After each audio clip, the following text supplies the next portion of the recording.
talk to kids all the time. They don't like school.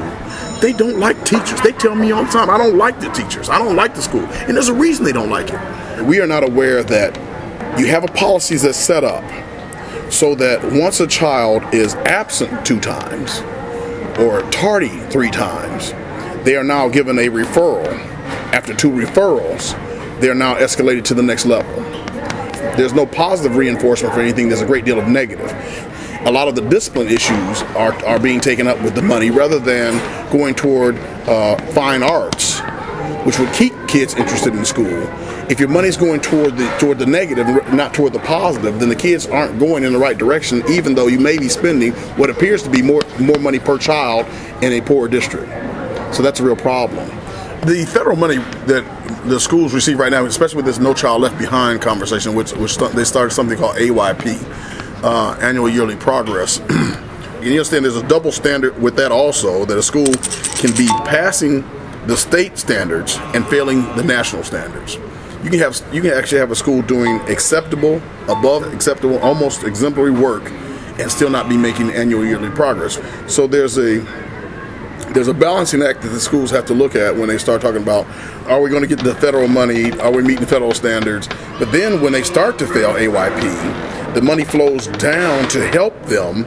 They have to do things like character development for kids, et cetera, et cetera. But the problem then is the school systems don't have character development programs that have any success tied to them.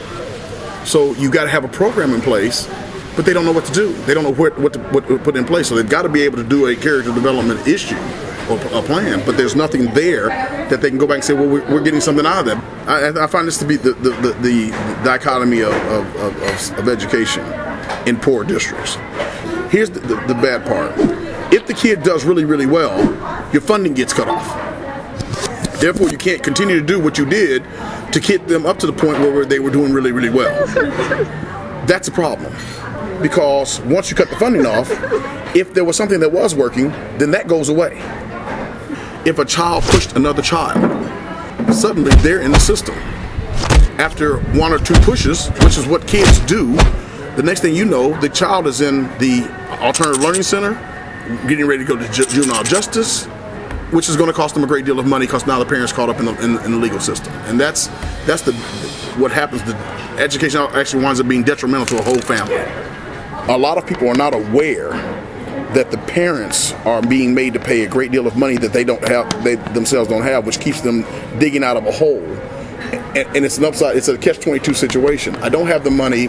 I can't take care of my child properly. I can't take away from school. I'm going to work 2 jobs to make up for it. Now you're taking money out of my pocket for a discipline issue that was caused by a child just doing childish things.